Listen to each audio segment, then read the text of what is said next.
you take up moderate? some requests. Okay. Good evening, everyone. Good evening. Hi. Let's all stand. Turn the page. Aloha. Turn the page 201. 201. Amen. I learned one word.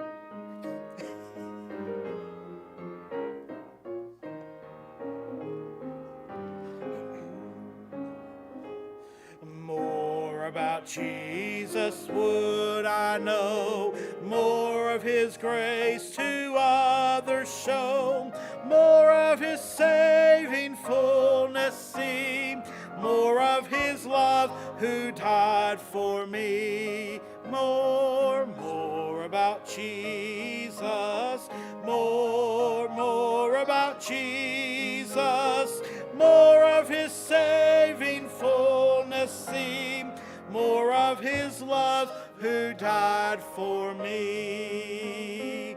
More about Jesus let me learn, more of His holy will discern. Spirit of God, my teacher be, showing the things of Christ to me. More about Jesus, more about Jesus, more of His saving fullness see, more of His love who died for me. More about Jesus in His word, holding communion with my Lord, hearing His voice in every line, making each faithful saying mine. More about Jesus, more about Jesus, more of His living fullness see, more of His love who died for me.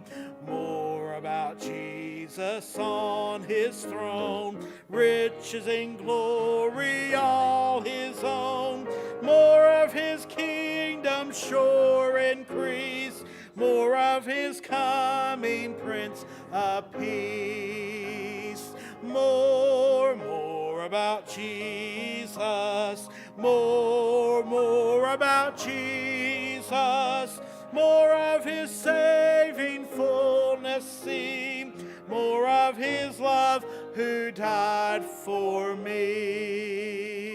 Brother Bill. Amen. Good evening. Good to be back. I was thinking, this is the first time that I actually called back, and it was warmer where I was at than you guys. Usually it's the other way around. The Floridians call and say, hey, how's the weather up there? It's 80 down here and sunny. Yeah, that's what I get.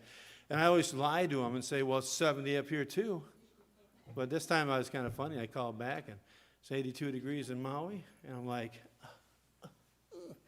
and they said, it's 50 degrees and rainy here. I'm like, yes. I didn't rub it in, though. I didn't do it. I did. I will say that I got acclimated to the temperature. It was tough. It was tough. 75, 80 degrees every day. But I did it. Yeah, I know it. It was tough. I did it. I suffered for you guys.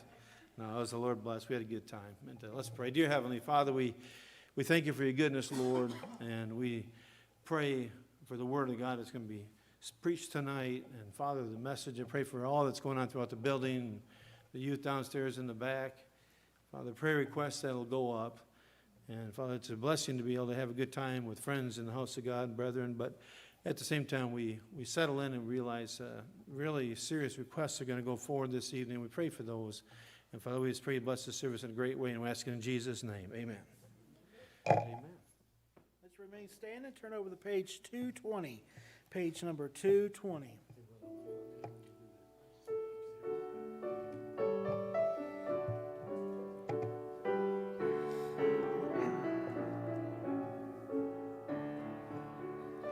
He leadeth me, O blessed thought, O words with heavenly comfort fraught.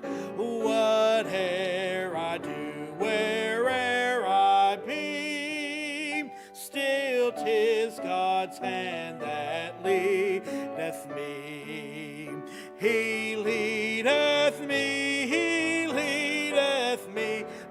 by his own hand he leadeth me.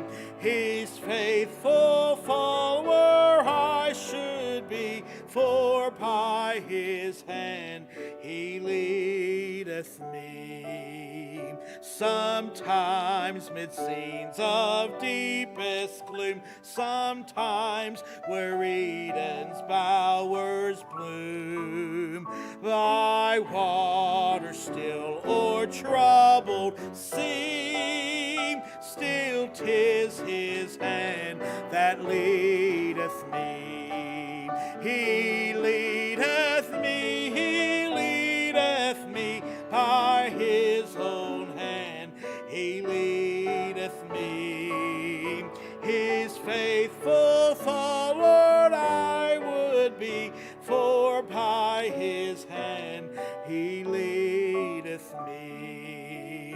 Lord, I would clasp my hand in mine, nor ever murmur nor repine, content whate'er a lot I see, since 'tis my God that leadeth me. He leadeth me by his own hand he leadeth me. His faithful follower I would be, for by his hand he leadeth me. And when my task on earth is done, when by thy grace the victory's won, even death's cold wave I will not flee, since God through Jordan leadeth me. He leadeth me by his own hand he leadeth me. His faithful follower I would be, for by his hand he leadeth me. Amen. Thank you. You may be seated. Amen. Well, good to be back, and I did get a little crazy. I decided I climbed up a waterfall and jumped off. Amen. And I know I went to go dive off, and the young man goes, "No, it's not deep enough to dive." And I went, "Well, how deep is this thing?" And don't worry, I was clothed properly. But anyways, I climbed up out in the jungle, went out in the jungle, followed these young men out to the jungle, and I climbed up this thing, and then I decided to jump off. And anyways, my feet did hit the bottom, so I'm glad I didn't dive in. But could have been higher than you think when you're standing on top. But had a great time. I decided to snorkel. I'm afraid of swimming in the ocean, and I'm out there snorkeling, way out on the reef, and I am afraid of sharks. Scared to death of sharks. If a shadow's in the water, well, I'm in 3 feet of water, and I see a shadow, and I got snorkels on. I've never done it in my life. Just my wife and I were way out there, and she's not in the water. She's just sitting there, and all of a sudden she's jumping up and down, and she is screaming, and I look up, and I lift my goggles up, and she goes, "Come in, a shark." And I go, "What?" And I look out, and there, sure enough, there's this fin in the water. And I look out there, and I look again, and there's a fin. I go, "You got to be kidding me." So I'm starting to, and I just about walked on the water, but it was a dolphin. Yeah, so, but we had a great time, and I'll say this, went to church there, went to school, same school my pastor did, Grace Baptist Church. Gentleman started a church. He graduated from college in 1964, planted a church sent out of Massillon Baptist College. He's a missionary out of there. And that's where my assistant pastor went to college, Massillon Baptist College. Brother Bruce Cummins used to pastor up there in Massillon, Ohio. So we go visit his church, and anyways, we go talk to him, and he started a church in 65 on another island, planted. It took off great. He went to this church, started this church in 1969. And anyways, he had a 50th anniversary the other year over there, and he went over there, and grandchildren of people he led to Christ are in that church. I thought, what a blessing. So then he'd never heard of the Fellowship Track League. I said, really? And I thought, well, he's been on the island for 50-some years. So I got a chance. I started talking to him. He took us out to dinner. We talked about the track league. And then it really opened up a door. And I knew everybody. I mean, he goes, I've heard of your pastor. He came in just after me. I said, yeah. And we got talking. And I talk about Bruce Cummins. And anybody know Bruce Cummins? He started Massillon Baptist Church. He used to run 1,500. And anyways, he goes, he picked me up as a boy and brought me to church when he first came to town.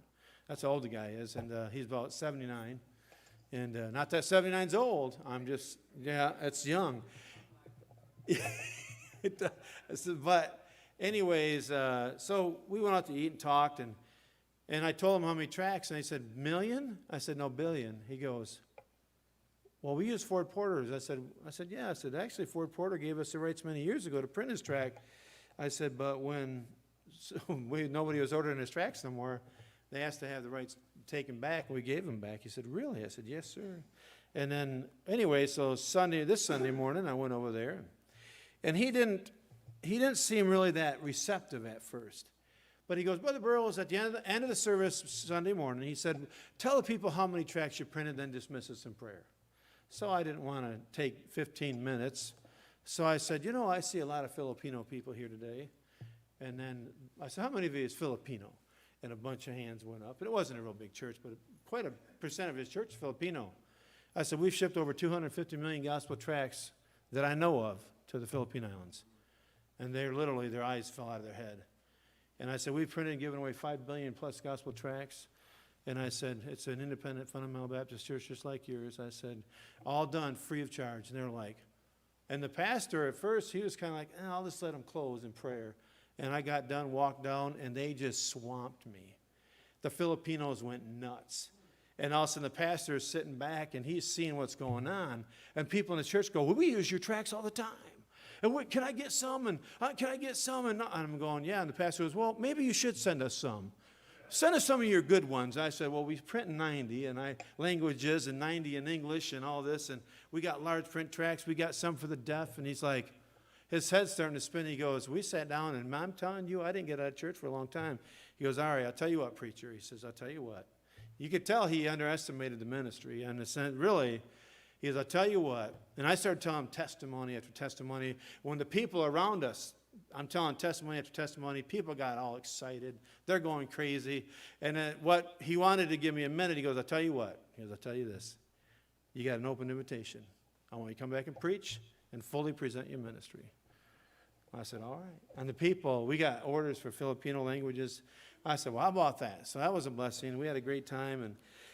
And he never heard of it. And when I said 5 billion, he goes, million? I go, no, billion. And when I said billion, I said it's all free. Shipping. I said, we got mail centers. I didn't tell the people everything because he just kind of wanted me to tell them how many overall we've printed and then just dismiss in prayer. So I figured I'd throw one extra nugget out there. And I'll tell you what, the people were excited. And that was a blessing to see them so excited about that and had a wonderful time. Yeah, I mean, hey. And he's been there. It really impressed me because he's been there since 1969 in that church. And he's like, I need someone to take my place. And he's got a young guy that just came over. Not me, don't get me wrong. My dog, I can't joke around. My granddaughter took me serious. And I said, no, I'd rather be in the will of God in the battle, even though it's tough, I'd rather be there than Hawaii. I think, no, just kidding. No, but he was like, you need somebody. It was great, though. We had a good time. Okay, so pray for that church, amen. Grace Baptist Church in Maui, and it's the only independent Baptist church in the whole entire island, and it's the only King James Bible preaching church on the whole island. So it was good. We had a great time. They don't use ties there, I found out. I was surprised because he's old school, but yet they had the Hawaiian shirt, and I'm like, all right. Anyway, so it was good. I had a good time. Some prayer requests. Number 1, Bill Webb. Hey, how you guys doing? Look at that. They brought in the crowd. Who had a part in this? Did you? Thank you so much. Look at that. This bunch of these girls in Sarah's class, they made this for my wife and I. And that's really neat. Amen. And this one, we got a palm tree upside down with coconuts. Yeah. Bent over. That was a real blessing. I appreciate that. That's going to make the wall of fame in my office. I'm going to put that on my office wall. Amen. Creedy would not like that, but I'm going to stick another thing on the wall. Amen. You go in my office now, I got all these pictures of some kids on there, and it's just going to be that way. One of these days, that'll be my wallpaper. I better not take too long. But pray for Bill Webb. He has stomach cancer, and it's big. It's metastasized. So pray for Bill Webb. Keep Brother DeLang in your prayers. He went in, and he don't know.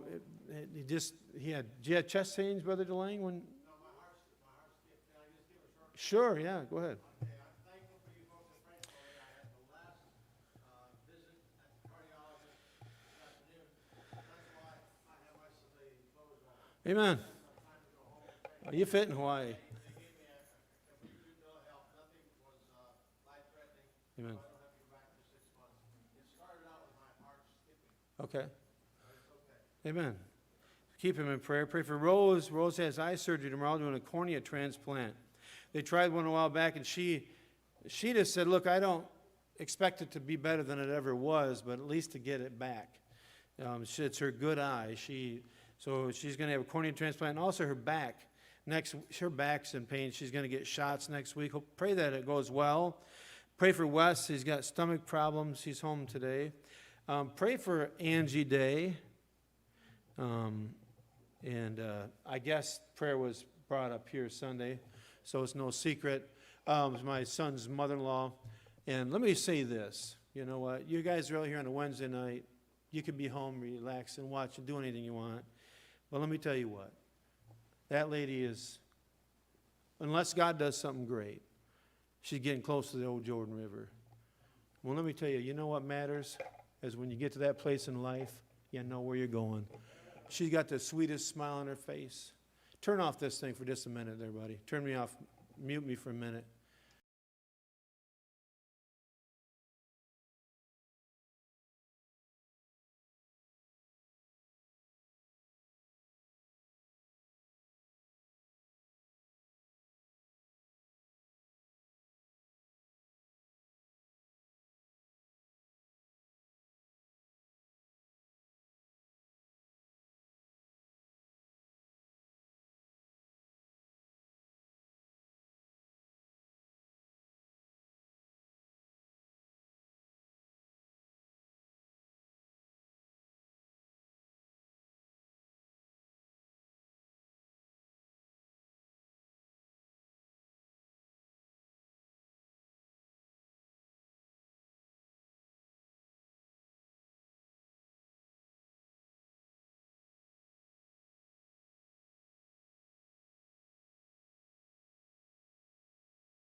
Okay. Anybody else have a prayer request on this side? Brother Wayne.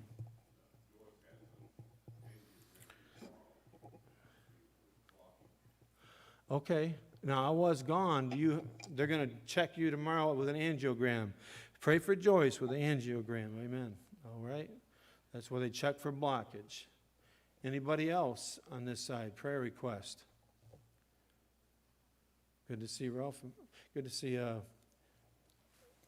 Ralph and Barb back. For one, they were gone helping their son move to New York, right? And he took a church up in New York, pastors a church.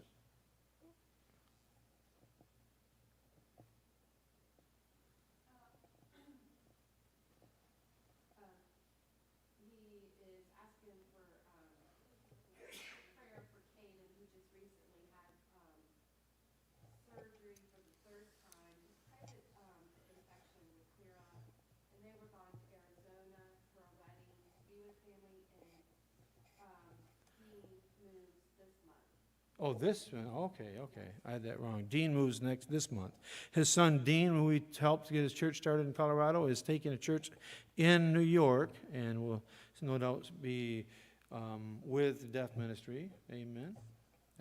So, good to see Amos and Barb here too. Amen. And let's see. This time I was in a warmer climate than you guys. That's the first time since I've known you. Amen. So it was, but pray for. the church in New York, dealing with death there. Amen. Brother Francini. All right. Dean Francini. So pray for that situation. Anybody else on this side? Yes, sir.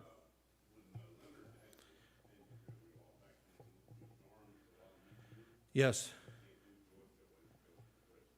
Okay. The old-fashioned, yep. So pray for Joyce with an angiogram, and pray all goes well. And anybody else on this side? Over here? Yes, sir.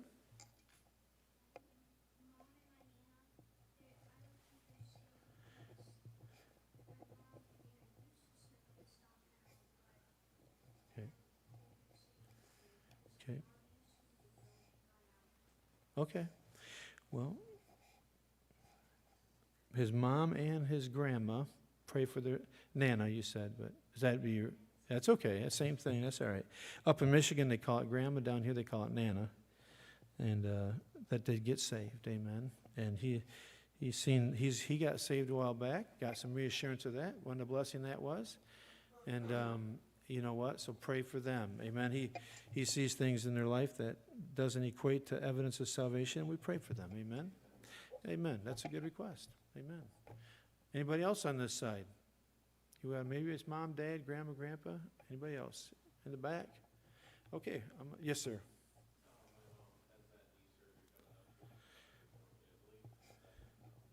Okay, Mrs. Hill. Okay. So she's getting a half of a knee replacement, June 7th. Okay. We pray for Mrs. Hill with that surgery. And pray for Brother Webb, because Brother Webb's wife, to my knowledge, has Alzheimer's. And just pray for him with his stomach cancer. And pray for Janie Ring. Yeah, he's just so much going on with Janie Ring as well. She was diagnosed with, Janie was diagnosed with Alzheimer's as well. And pray for Brother Mickey. It's tough. It's hard to, hard. There's a lot that goes into caring for her at this time. Yes, sir. My pastor, I know I got to give you plenty of time. My pastor, the doctor did not want to release him and say that he was off the ventilator. And he was off for 2 weeks. And the guy never showed up again, to my knowledge. He never came and said he's no longer vent dependent. And then they said, we want the trach in there for weeks, so in case we got to put him on the vent. And Mrs. Skelt's like, when are you going to learn that God done touched my husband? And he's healed. And so they took the trach completely out, and it's probably by today it's totally healed over. He's off the vent, no trach. Kidneys are functioning but not filtering. If they wake up completely, which is what I'm praying for, he won't even need dialysis, because they are working. They're moving fluid, but they're not filtering like they should. So pray they wake up. Oh, she now can stay in Grand Rapids area. So she's like, I told you. She's that's the kind of wife you want on your side. So that's why you want a good Christian woman. And you go, oh, yeah. Yes, sir.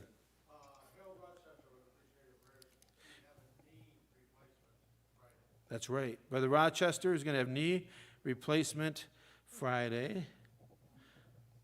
All right. Amen. Yes, Miss Tracy?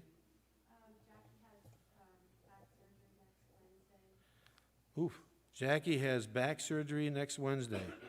Oh, man. So pray for Jackie. What's the extent of it? Is it like, really, they got to put a rod in his back or no? Okay. But pray for him. He'll be out of work for 3 months. Wow.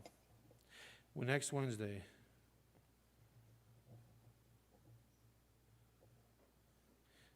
Man. All right. Yes, ma'am.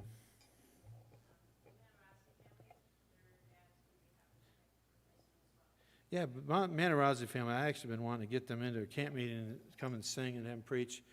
Good family up out of Maine, right? They're out of Maine, Delaware. It's close. It's on the eastern coast. Thank you. And so pray for him. He's probably my age or younger, probably younger than me, and he's got to have hip replacement. So I'm not sure when. Maybe next day or two he's going to have it. So pray for him, Brother Manarazi. Amen. Anybody else prayer request? Anybody have any unspoken? See, man, you got a big prayer request, and you don't know. I mean, it's hard to bring. Sometimes it's hard to bring those to the people. It's hard to bring up requests that you want to pray for. How many have lost loved ones you want prayed for? Amen. All right. Amen. That's a good prayer request. These guys are in Brother Hall's class, and thank you, Miss Sarah. I love that. That was Sarah's class, and they did that. Well, at this time, if there's no more prayer requests, I'm going to ask Brother Hall to come on up and preach for us. Amen. Let's give him a few minutes.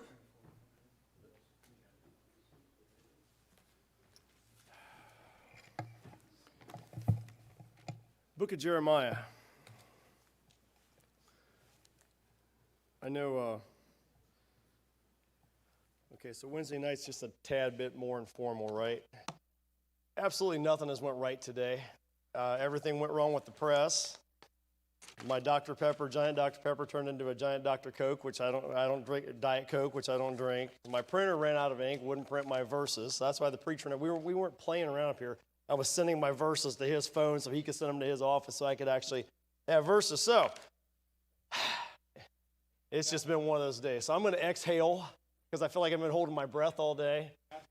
Amen. And, y'all are smiling, nice smiling faces. That helps. And like I said, this is just a little bit more relaxed up here on Wednesday night. It's relaxed for us downstairs on Wednesday. So we thought we'd bring the kids up tonight so you could see them up here. And that way Sarah didn't have to try to teach all of them. So Book of Jeremiah, chapter 2.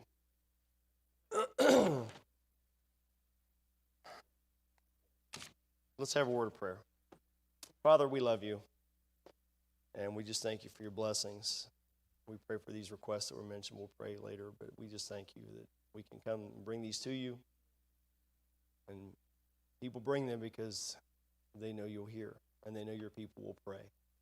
And we just thank you for that. We thank you for bringing the pastor and Miss Annette back safely, a good trip, and safe traveling mercies. We just thank you for that and praise you for that. We just pray bless our services tonight, here, downstairs, the teen room, everything that goes on tonight. We just pray your hand would be upon it. Bless the teachers as they give the word to all those that came out. Father, we just pray bless in the reading of your word and the preaching of your word. We love you and thank you in Jesus' name. Amen. You're always, I am anyway, you're hesitant when you get up and say, well, I think God showed me this or God gave me that. And I was looking through some scriptures, just trying to see which direction God would have us to go. And I kind of had an idea. And then I came across this passage in the book of Jeremiah that I'm going to get to eventually. And I say this a lot, and I guess because it feels like I'm doing it a lot. This is not supposed to be a depressing, make you feel bad message, okay? It's not a doom and gloom. Although I was just sitting there waiting for the prayer request and listening, and I thought, we apologize a lot of times for saying it's getting bad, it's getting bad. Sometimes preachers apologize for that because everybody wants to say, well, boy, God can still do this and God can still, and he can. But then I looked at that verse, and that was a long time ago. And Paul said, redeem the time because the days are evil. So Paul, spiritual giant that he was, looked around at the landscape a long time ago and said, redeem the time because it's evil. So I'm not going to apologize for saying the days are evil, because if the days were evil then, they haven't got much better, right? And we've been studying the book of 1 Peter and 2 Peter, and we understand that it was bad then, and we understand that it's going to get worse, and Paul said it's going to get worse. Evil men are going to wax worse and worse, and he said all that. So I'm done apologizing for saying that. I'm not limiting God. I'm not saying God can't do something. I don't think Paul was either. But what he was saying is, do something with the time while you can because it's evil. So therefore, if I say something tonight and you say, well, he's just really dragging things down. No, I'm just kind of giving you a weather forecast. I'm just letting you know what the temperature is out there, and I think you already know that. So, the book of Jeremiah. Now, Isaiah prophesied about the coming judgment. About 80 to 100 years later, we have the book of Jeremiah. And what Isaiah said, hey, this is coming, Jeremiah said, it's here. And he had that awesome task of prophesying that they're going to come and get us, basically. The Babylonian captivity, this was essentially a Holocaust. This was a destruction of the temple. And he was there.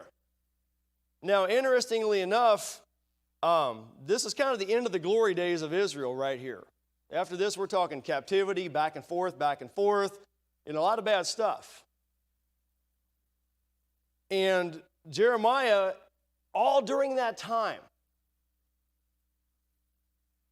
you want to talk about not pulling punches. You read the book of Jeremiah, and he just lays it out. This is what you're doing, this is what you're doing, this is what you did, this is what's going to happen. People who say, well, you shouldn't preach hard on sin, Jeremiah did. Now, he wept over it, but he preached hard against it. So you don't ever apologize for being bold about your faith, about being bold about calling something what it is, because we're supposed to. That's our job. It's not to mollycoddle people into getting saved, because they won't. It's not to mollycoddle people into getting right, because we won't. Because sometimes it has to be just laid out. And that's what Jeremiah does. Chapter 2, verse number 1. He says, moreover, the word of the Lord came to me, saying, go and cry in the ears of Jerusalem, saying, thus saith the Lord, I remember thee, the kindness of thy youth, the love of thine espousals, when thou wentest after me in the wilderness, in a land that was not sown. So Jeremiah starts off by saying, or God starts off by saying, I remember who you were. Now this is to Israel. I understand that. And we are not Israel, and we know that. And you can take this and go in multiple directions with this. You can liken this to the church. You can liken this to our nation. You can liken this to us individually. We're not going to over-spiritualize it, but each one of those will fit in what I'm getting ready to give you here. So God says, I remember, verse number 2, I remember thee, the kindness of thy youth. He says, I remember who you were, Israel. And who were they? Verse number 3, the kindness of the youth, the love of thine espousals, when thou wentest after me in the wilderness. They sought God. They followed God. He said, thou wentest after me. He also says, in a land, when thou wentest after me in the wilderness, in a land that was not sown. So they sought God in a barren land, not sown, nothing there. He remembers who they were. He remembers where they were. They're in this barren land. Verse number 3. Israel was holiness unto the Lord. He remembered whose they were. He says, I remember what you were when you went us after me. I know where you were. You're in this barren land where nothing was sown. And then verse 3 says, Israel was, that would be past tense, holiness unto the Lord. 1 Peter 2:9 says we're a holy priesthood, a peculiar nation, right? I messed that up. Let me read that. But you're a chosen generation, a royal priesthood, a holy nation, a peculiar people, that ye should show forth the praises of him who hath called you out of darkness into his marvelous light. Deuteronomy 7:6 says, for thou art an holy people unto the Lord thy God. The Lord thy God hath chosen thee to be a special people unto himself above all the people that are upon the face of the earth. Exodus 19:6, and ye shall be unto me a kingdom of priests and an holy nation. So when God called them out of this barren land, and he said, ye were holiness unto the Lord. And the first fruits of increase. James 1:18 talks about us being the first fruits. Out of his own will begot he us. Of his own will begot he us with the word of truth, that we should be a kind of first fruits of his creatures. So God knew who they were. where they were, what they were, and who they were. They were holiness unto the Lord. They belonged to him. Verse number 3. All that devour him shall offend. Evil shall come upon them, saith the Lord. Essentially, protected by God, anybody that's coming against them, it's what it says, all that devour him shall offend. Evil shall come upon them. So God was their protector. Look at Psalm, I'm going to read Psalm 105 to you. Psalm 105, verse 14. He suffered no man to do them wrong, yea, he reproved kings for their sakes, saying, touch not mine anointing, and do my prophets no harm.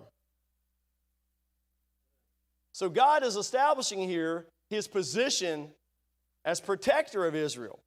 He says, nobody's going to touch you. You're mine. Verse number 4. Hear the word of the Lord, O house of Jacob, and all the families of the house of Israel. So he starts off saying, go and cry to the people, saying, thus saith the Lord. Verse number 4, he says, hear ye the word. He's established everything about them, who they were, what they were, where they were, who they belonged to, his protection for them. He's laid that out. I remember who you were. Then he says, hear ye the word of the Lord. He's getting ready to say something important. Hosea 4:1 says, hear the word of the Lord, ye children of Israel, for the Lord hath a controversy with the inhabitants of the land, because there is no truth, nor mercy, nor knowledge of God in the land. Verse number 5. After laying out everything and establishing all of these things, he says, I want you to hear this. This is coming straight from me. Verse number 5. Thus saith the Lord, what iniquity have your fathers found in me, that they are gone far from me, and have walked after vanity, and are become vain. So he says, I remember what I did for you. The land was barren, there was nothing sown. You were following after me, you were holiness unto me. And then he says, verse number 5, what iniquity have your fathers found in me, that they are gone far from me and have walked after vanity and are become vain.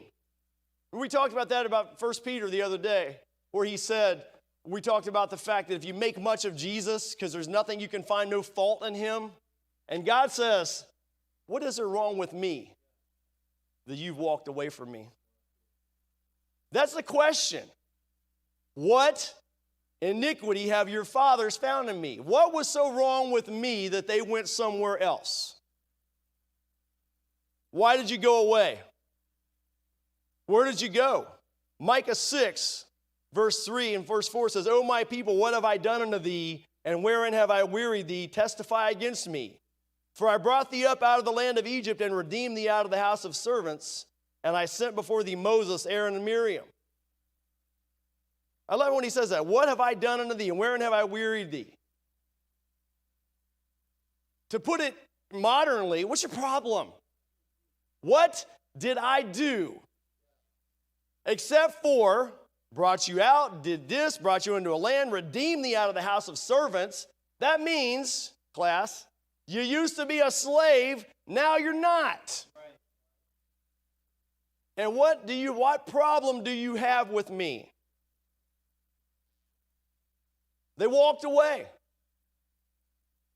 They simply walked away. Matthew 15:8 says, this people draweth nigh unto me with their mouth, and honoreth me with their lips, but their heart is far from me.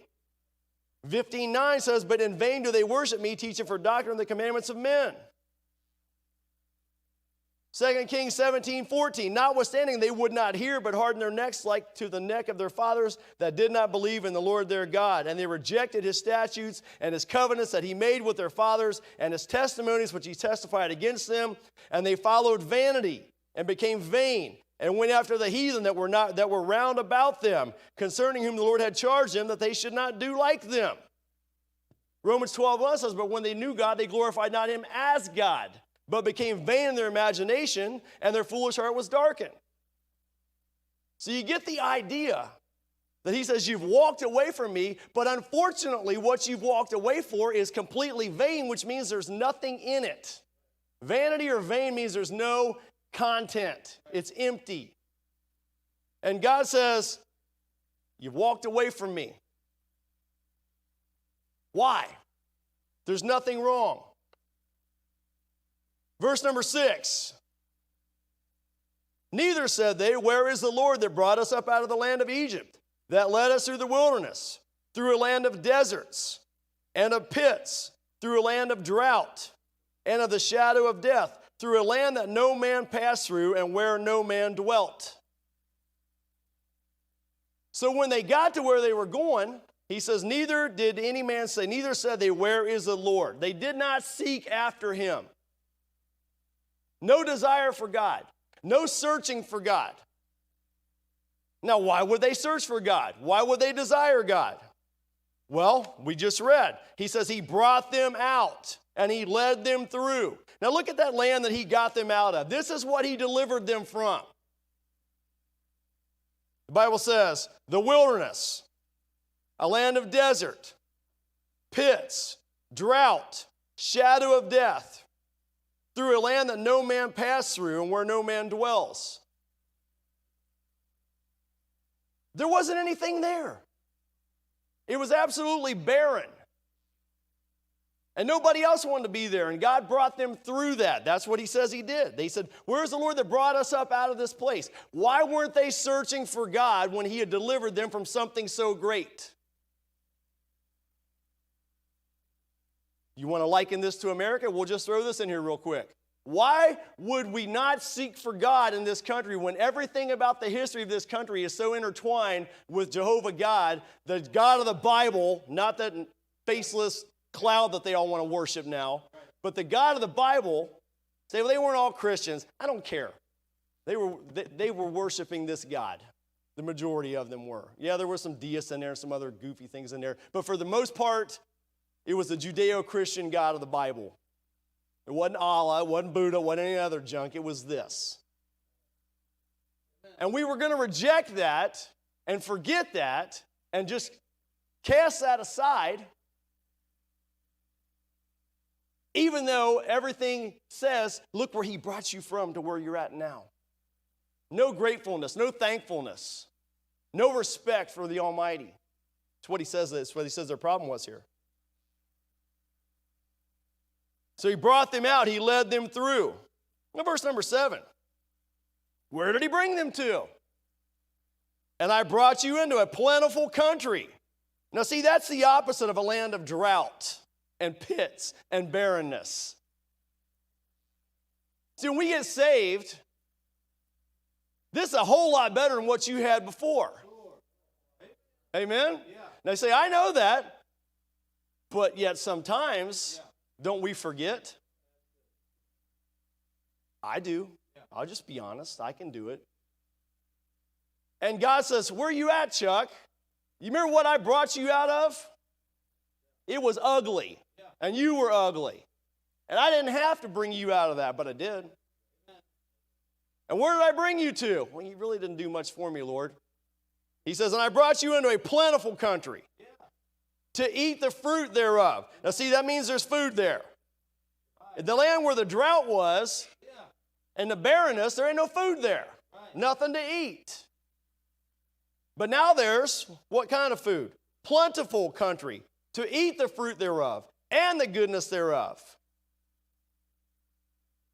I took you out of something extremely bad. And look where you're at now. And it's a good land, because it's God's land. And all that sounds great, doesn't it? Look at the last part of that verse. But when ye entered, ye defiled my land, and made mine heritage an abomination. Why? I've heard stories, I obviously I wasn't there, but if you read anything, there are certain parts of Israel now that when the Israelis have control of those places, they're green and they're lush and they're vibrant and they're growing things. And when the Palestinians and the Arabs and whoever else wants to come against them, the first thing they do is go in and they annihilate everything, just destroy it.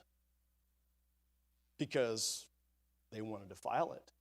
Because they don't want it there. They want to tear it apart because it's not theirs.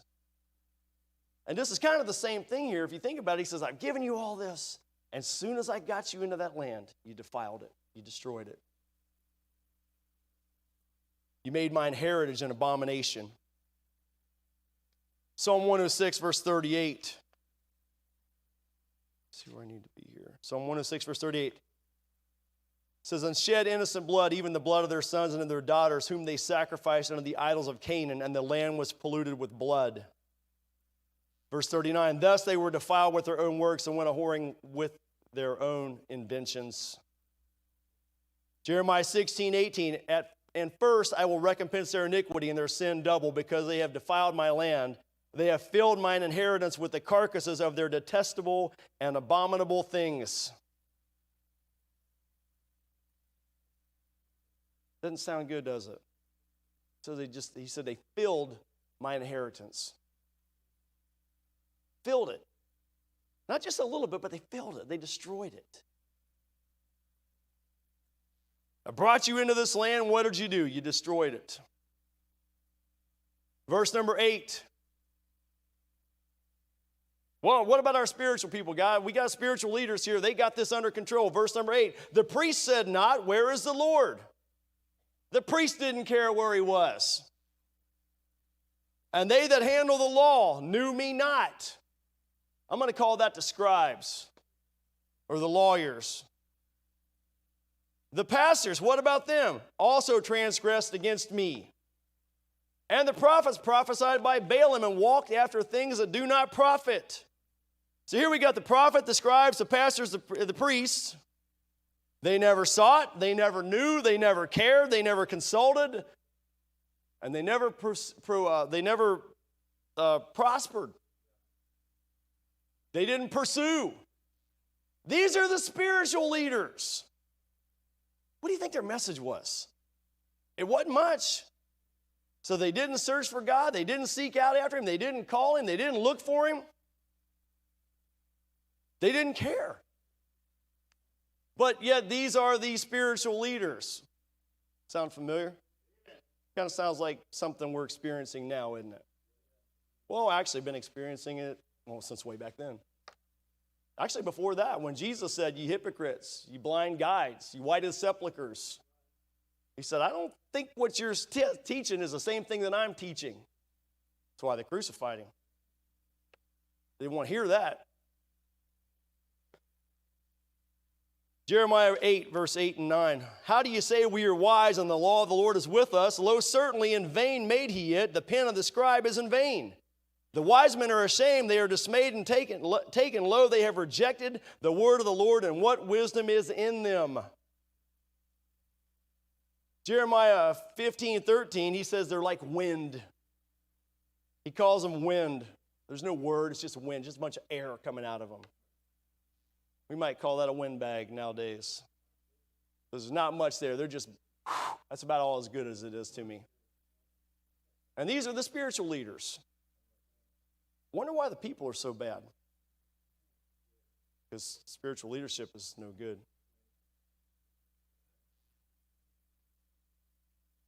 Verse number 9. He says, wherefore? That means because of all this, because of everything I just said, what am I going to do? It's kind of why we brought the kids up here tonight. It's kind of where this verse is kind of what got me this whole message here. So what are you going to do, Lord? Wherefore? I will yet plead with you, saith the Lord, and with your children's children will I plead. There they are. Downstairs, in back. And see, now that is a testimony to you. Let me give you a little, this has been kind of mean, right? Let's give you a little attaboy. Give you a little pat on the back. We can't do this without the church.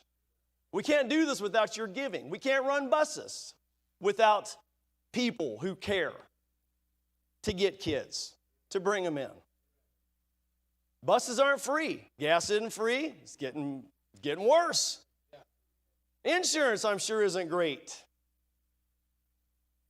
But yet you do that. Why do you do that? Because you care. Why are they here? Because somebody cares. What does God say he's going to do? I will yet plead with your children and your children's children. That means he's not done. That means he's going to keep pleading. Now, think about that for a minute. That's the God of the universe, right? That's the God who created everything. And what is he doing? Give me another word for pleading. Anybody? Begging, thank you. That's the one I wanted. That's like almost like groveling, like I'm just going to beg you. I'm going to keep begging you to come back. I'm going to beg your children's children to not follow what you're doing. I'm not done. It's kind of what he's saying here. I'm not finished. Wherefore, I will yet plead. I'm going to keep pleading. And y'all might be messed up, but I'm going to go to your children and your children's children. And God's not going to stop. Why? Because he loves them, cares. You know, whenever somebody, and this is a little angry streak, but whenever somebody says, God is just so mean, I tell the kids, like, God is so mean. He's like, that God, he's just so judgmental. He's just so harsh. He's just so cruel. Really? Doesn't sound like it, does it? Well, that Old Testament God, he was just so vicious and vindictive. Really? Doesn't sound like it, does it? After all of what he just said, he says, I will yet plead. The children's children. Isaiah 3:13 says, the Lord standeth up to plead and standeth to judge the people. Micah 6:2, hear ye, O mountains, the Lord's controversy, and ye strong foundations of the earth. The Lord hath a controversy with his people. He will plead with Israel. He's going to plead with them. Verse number 10. He says, take a look around. For pass over the isles of Chittim and see and send unto Kedar and consider diligently and see if there be such a thing. Hath a nation changed their gods, little g, which are yet no gods? But my people have changed their glory for that which doth not profit. You can't go to the heathen. The heathen won't even trade their gods in, but you will. And you will trade the glory of your God for what? Verse number 11, for that which doth not profit. We talked about vanity earlier. You're going to trade your God, the glory of God, for something that doesn't amount to anything. And the heathen aren't even that dumb. They won't get rid of their gods, and they're not even real gods. They're fake gods. You say, well, you trade in your God? Oh, I'm not trading in my God. But yet you'll turn yours in. And not just turn him in. It says, that verse says, have changed their glory. My people have changed their glory. Listen to this verse. See if I can find where I want to be here. Jeremiah 18:12, and they said, there is no hope, but we will walk after our own devices, and we will everyone do the imagination of his heart. Therefore, thus saith the Lord, ask ye now among the heathen who hath heard such things. The virgin of Israel hath done a very horrible thing. They just kind of just said, hey, we're done. And they cast him away. And the Bible says, Psalm number 106:20, thus they changed their glory into the similitude of an ox that eateth grass. Psalm 33, but thou, O Lord, art a shield for me, my glory, and the lifter up of mine head. Paul said he will glory in nothing but what? But Jesus Christ. What is your glory? Well, it's not us. My glory is the Lord. That's the only glory I have. And he says in that verse, ye have changed their glory from that for that which doth not profit. You have changed it. You gotten rid of him. Why? For something that doesn't profit. You know, it's fun to do this, and we've all probably done this. You know, when kids are little, and you say, you know what? I'll give you this nice shiny penny for that quarter. This penny, and you can do that to kids. We all have done it. I'll give you this nice dollar bill for that 5. And you know, you can do that to a kid, right? Some adults too. That's kind of how the Democrats get you to vote Democrat. Anyway. But you get the idea? He says, you got something really valuable over here. How would you like to trade it for a handful of nothing? Now, we would be stupid to do that, wouldn't we? I'm sorry, my grandson says stupid's bad. It is. We shouldn't say stupid. That would be ignorant to trade something of value for a handful of nothing. But that's what they did. I'll wrap this up. I'm finished here in just a second. Verse number 12. What was the reaction? He says, be astonished, O ye heavens, at this, and be horribly afraid. Be very desolate, saith the Lord. For my people have committed 2 evils. They have forsaken me, the fountain of living waters, and hewed them out cisterns, broken cisterns that can hold no water. Wrapping this up quickly. He says, be astonished, be afraid, be desolate. Why? Because they left their glory for nothing. Verse 13, they forsook God. They made their own gods. You all know this. The cisterns and everything else, they traded it. And he said, they have forsaken me, the fountain of living water, and hewed them out cisterns. And they weren't just cisterns, they're broken. Was your cistern broken in there? Yeah, the farmhouse she grew up in was an old farmhouse. They had a cistern room. You all know what a cistern is, right? Big square concrete, you put water in, that's where you get your water out of. Before we had wells, before we had plumbing in the house from the water, you had a cistern you filled it up with. Filled up with rainwater, somebody filled it up with the truck. But it was broken. It won't hold any water. It's like me giving you a coffee cup with a crack down the side of it and say, here you go. And you're like, well, what am I going to do with this? I guess nothing, because it won't hold anything. And the analogy is real simple here. He says, you've traded me, they have forsaken me, the fountain of living waters. Jesus said, but whosoever drinketh of the water that I shall give him shall never thirst. John 7:37, Jesus stood and cried, saying, if any man thirst, let him come unto me and drink. Revelation 21:6 says, as he said unto them, it is done. I am Alpha and Omega, the beginning and the end. I will give unto him that is athirst of the fountain of the water of life freely. Who's the living water? Be Jesus. And God says, they have forsaken me, the fountain of living water, and hewed them out cisterns. I have a bunch of verses. I'm not going to read them for sake of time. But all those verses where they made their gods. And one in particular that I was reading earlier says, verse Isaiah 46:7, they bear him upon their shoulders, they carry him and set him in his place, and he standeth, for his place shall he not remove. Yea, one shall cry unto him, yet can he not answer nor save him out of the trouble. They make these fake gods, these cisterns, and then they prop them up and they look at them, and they wonder why it doesn't talk. They wonder why it doesn't answer. They wonder why they go to it in time of trouble and it just sits there and looks at them. I have an analogy I use, or an illustration I use with the kids all the time. I say, well, I'm going to start a new religion. It's going to be the religion of this Kleenex box. And we're all going to worship this Kleenex box. And we're going to bow to it, and we're going to pray to it, and we're going to give money to it. And you would look at me and say, that's not real smart, Brother Chuck. That's a Kleenex box. It's not going to do anything for you.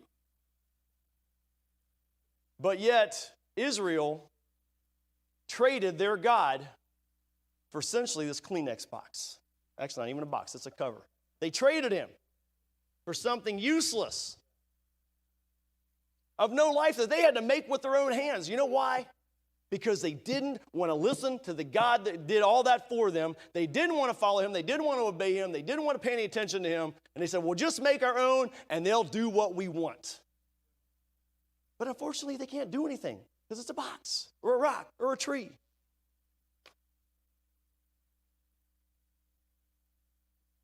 But yet, what does God say? And I'm closed with this. Verse number 9.